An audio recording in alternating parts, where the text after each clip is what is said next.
A.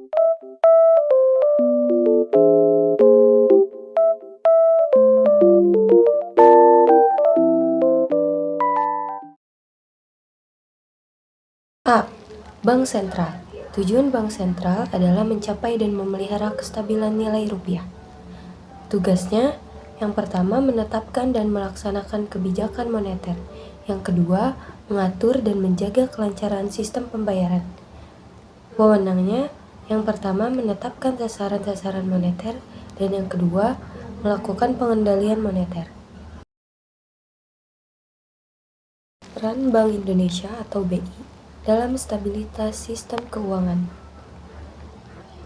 Yang pertama, memiliki tugas untuk menjaga stabilitas moneter. Yang kedua, memiliki peran vital dalam menciptakan kinerja lembaga keuangan yang sehat.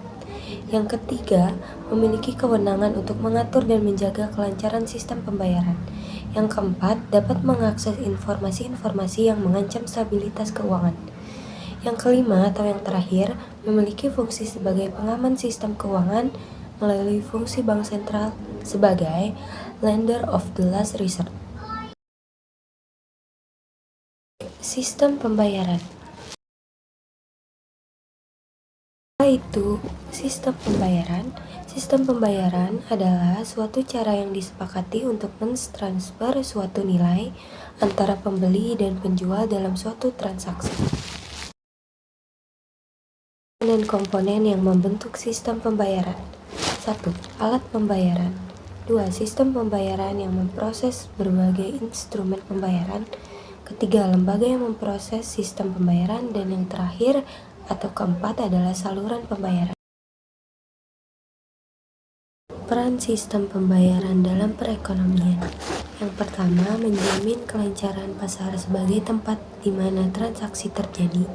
Kedua, memungkinkan terjadinya spesialisasi pada produksi. Yang ketiga, membantu menentukan seberapa efisien transaksi dilakukan dan diselesaikan. Yang keempat, mempengaruhi tingkat dan lalu pertumbuhan ekonomi serta efisiensi pasar keuangan. Dan yang terakhir, kelima, sebagai channel utama transmisi kebijakan moneter untuk mendukung kebijakan pengendalian moneter. Peran Bank Indonesia dalam sistem pembayaran. Perannya yang pertama, sebagai lembaga yang mengatur dan menjaga kelancaran SPN. Yang kedua, memberikan persetujuan dan perizinan serta melakukan pengawasan atas SPN. Yang ketiga, sebagai lembaga yang berwenang mengeluarkan dan mengedarkan uang serta mencabut, menarik, dan memusnahkan. Yang keempat atau yang terakhir adalah sebagai penyelenggara sistem clearing antar bank untuk jenis alat pembayaran tertentu.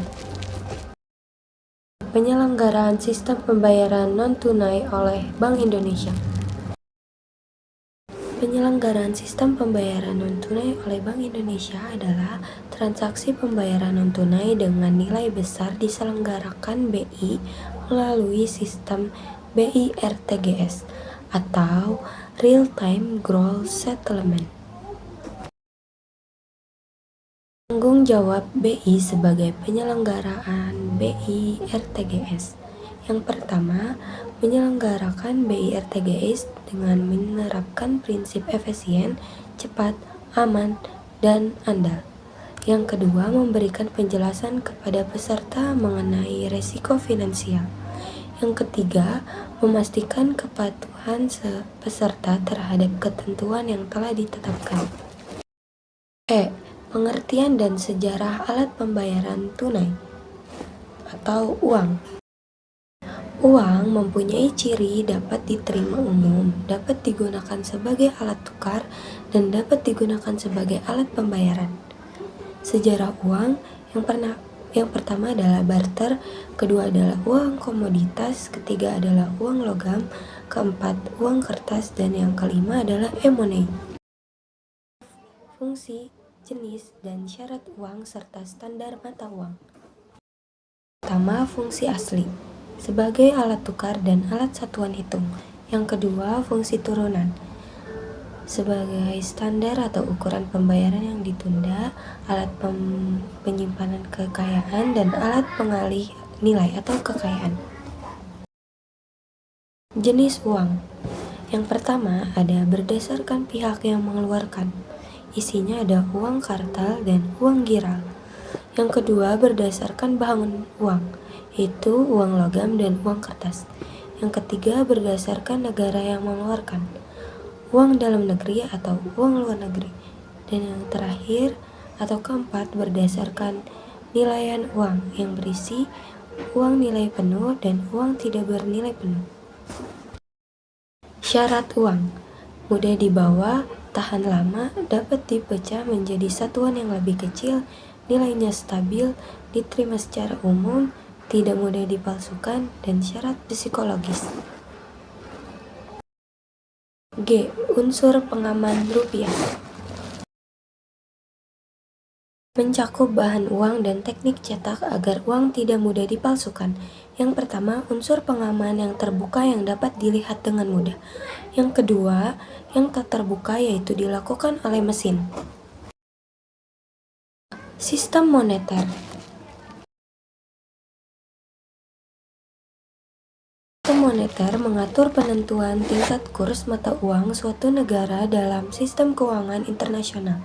Sistem tersebut ditentukan oleh investasi pemerintah dan fleksibilitas tingkat kurs terhadap mekanisme pasar. Pengelolaan uang rupiah oleh Bank Indonesia atau BI. Salah satu tugas BI adalah mengatur dan menjaga kelancaran sistem pembayaran BI. BI berwenang melakukan pengelolaan uang rupiah yang meliputi perencanaan, pencetakan, pengeluaran, pengedaran, pencabutan, dan penarikan serta pemusnahan uang rupiah.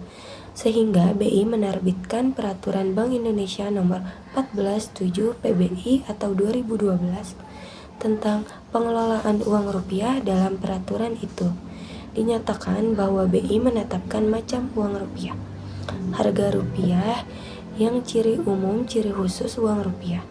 Bank Indonesia dapat melaksanakan pemusnahan terhadap A. Uang rupiah tak layak edar, B. Rupiah yang sudah tidak berlaku adil. C. Pengelolaan keuangan negara. Keuangan negara adalah semua hak dan kewajiban negara yang dapat dinilai dengan uang serta segala sesuatu baik berupa uang maupun berupa barang yang dapat dijadikan milik negara berhubung dengan pelaksanaan hak dan kewajiban tersebut. Berdasarkan pasal 6 ayat 1 UU No 17 tahun 2003, Presiden sebagai kepala pemerintahan dan pemegang kekuasaan pengelolaan keuangan negara. Terdapat hubungan pengelolaan keuangan negara dengan Dewan Perwakilan Rakyat dan peranan Badan Pemeriksaan Keuangan terhadap pengelolaan keuangan negara yang harus berlangsung secara transparan, profesional, terukur, dan bertanggung jawab. Terakhir, alat pembayaran non-tunai. Pertama, ada cek. Cek adalah alat pembayaran non-tunai berbasis kertas dalam bentuk surat perintah pencairan dana nasabah. Yang kedua, ada giro. Giro sama seperti cek. Giro juga merupakan alat pembayaran non-tunai berbasis kertas dalam bentuk surat perintah kepada bank. Yang ketiga, ada nota debit, dan yang terakhir atau keempat ada nota kredit.